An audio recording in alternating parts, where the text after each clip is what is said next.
ચામડીનો રોગ એટલે કે હઠીલો રોગ. આ રોગ લાંબા સમય સુધી રહે છે. તેની સારવાર કરવામાં ન આવે તો ધીમે ધીમે તે વધ્યા કરે છે. તમારી સાથે જે તમારા ફેમિલી મેમ્બર્સ છે તેમને પણ ચેપ લાગી શકે છે. ચામડીના રોગની સારવાર લાંબા સમય સુધી ચાલ્યા કરે છે. લોકોની ફરિયાદ હોય છે કે જ્યાં સુધી ડૉક્ટર દ્વારા આપવામાં આવતી દવા પીવામાં આવે છે ત્યાં સુધી જ સારું રહે છે. જેવી દવા બંધ કરી દઈએ એટલે તરત જ પાછો આ રોગ પહેલાં કરતાં પણ વધી જાય છે. મિત્રો, ડૉક્ટર દ્વારા આપવામાં આવતી ચામડીના રોગની દવા તો શરૂ રાખવાની જ છે. સાથે આપણે પોતાની જાતે જ અમુક બાબતોની કાળજી રાખીએ તો ચામડીના હઠીલા રોગને જલ્દીથી સારો કરી શકીએ.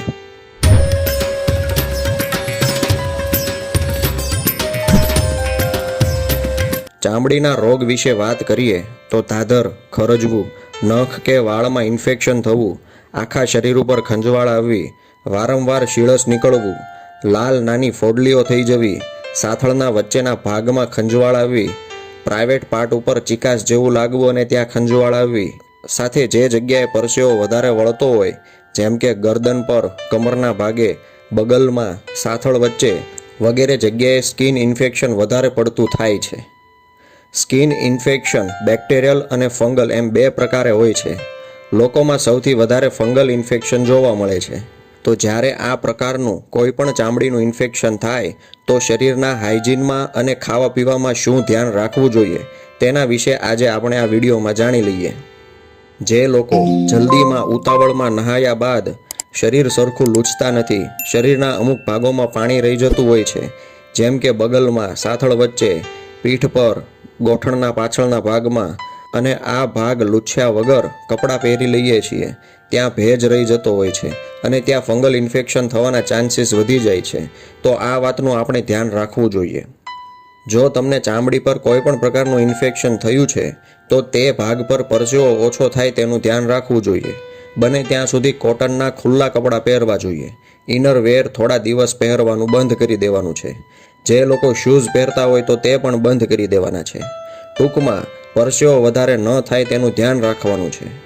જીમ, કસરત કે અન્ય હાર્ડવર્ક કર્યા પછી શરીરમાં પરસેવો વધારે થાય છે એટલે પરસેવો વધારે થાય તેવું કામ કર્યા પછી હંમેશા નહાવાનો આગ્રહ રાખવો જોઈએ. ધાધર કે કોઈ પણ ફંગલ ઇન્ફેક્શન થયું હોય તો સૌથી પહેલું તો તમારે તમારી આંગળીના નખને કાપી નાખવાના છે. જ્યારે પણ આ ઇન્ફેક્શનવાળા ભાગને ખંજોળવામાં આવે તો ઇન્ફેક્શનના કીટાણુ નખમાં ફસાઈ જાય છે. આપણો હાથ બીજી જગ્યાએ જાય તો તે ભાગ ઉપર પણ ઇન્ફેક્શન થવાની શક્યતા રહે છે અને આ ઇન્ફેક્શનવાળો હાથ ફેમિલીના અન્ય મેમ્બરના કોન્ટેક્ટમાં આવે તો તેને પણ ઇન્ફેક્શન થઈ શકે છે. આગળ વધતા પહેલાં જો વિડીયો કામનો લાગતો હોય તો વિડીયોને લાઇક કરી દેજો. ચામડીના રોગને મટાડવા ડૉક્ટર દ્વારા આપવામાં આવતી દવાઓ અને આયુર્વેદિક ઉપચાર વિશે મેં વિડીયો બનાવેલા છે. સ્કિન મેડિસિન નામના પ્લેલિસ્ટમાં તે અવેલેબલ છે. નીચે લિંક ડિસ્ક્રિપ્શનમાં તમને મળી જશે, અવશ્ય મુલાકાત લેવી. હવે ટોપિક ઉપર આગળ વધીએ. ત્યારબાદ સ્કિન ઇન્ફેક્શનને આગળ વધવાનું અટકાવવા અને તેનાથી બચવા માટે જે વ્યક્તિને સ્કિન ઇન્ફેક્શન થયું હોય તેવા વ્યક્તિના કપડાં ડેટોલવાળા પાણીમાં અને ગરમ પાણીમાં ધોવા જોઈએ. કપડાં ધોઈને સરખા તડકામાં સૂકવવા જોઈએ.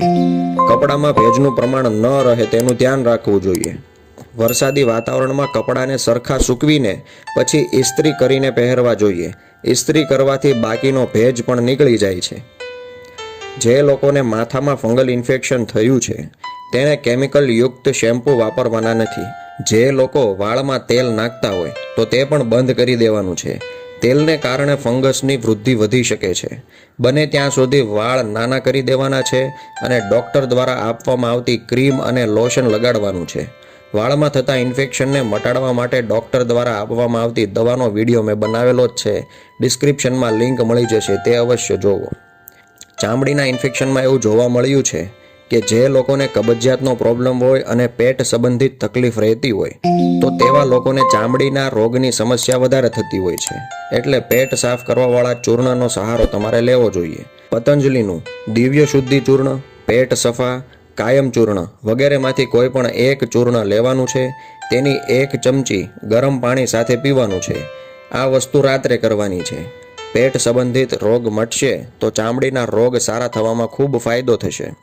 જે લોકોને આખા શરીર ઉપર ખંજવાળ આવતી હોય તેણે લીમડાના 12થી 15 પાનનો કૂચો કરીને તેની અંદરથી લીમડાનું પાણી કાઢી નાખવાનું છે. તેની અંદર નારિયેળ તેલ એડ કરી દેવાનું છે. આ મિશ્રણને આખા શરીર ઉપર સવારે લગાડવાનું છે. અડધી કલાક રાખ્યા પછી સ્નાન કરી લેવાનું છે. આવું કરવાથી ચામડીના રોગમાં અવશ્ય ફાયદો મળે છે. ચામડીના રોગમાં કયો ખોરાક વધારે લેવો જોઈએ તેના વિશે જાણી લઈએ. તો સ્કિન ઇન્ફેક્શનવાળા વ્યક્તિઓએ લીલા શાકભાજી જેવા કે પાલક, મેથી, ધાણા વગેરે ખાવા જોઈએ. શક્કરિયા, ગાજર જેવા ફાઇબરયુક્ત ખોરાક ખાવા જોઈએ. વિટામિન સી યુક્ત ફ્રૂટ્સ જેવા કે સંતરા, સફરજન, કીવી, મોસંબી વગેરે જેવા ખાટા ફળો પણ ખાવા જોઈએ. હવે જાણી લઈએ કે સ્કિન ઇન્ફેક્શનમાં શું ન ખાવું જોઈએ. સ્કિન ઇન્ફેક્શનવાળા લોકોએ વધારે ખાંડવાળી વસ્તુઓ, ગળ્યો ખોરાક, ગળી મીઠાઈ વગેરે ખાવાનું નથી. સાથે વધારે ખારાશવાળો ખોરાક, મીઠું કે સંચળવાળી વસ્તુ ખાવાની નથી. ટામેટાં, ભીંડો, મૂળો, રીંગણ વગેરે જેવા શાકભાજી ખાવાના નથી. વધારે પડતું લસણ અને કાંદાવાળો ખોરાક પણ ખાવાનો નથી. તીખું કે તળેલો ખોરાક, ડીપ ફ્રાઈડ ખોરાક ખાવાનો નથી. જેમ કે ભજીયા, ફ્રેન્ચ ફ્રાઈઝ આપણે ખાવાના નથી.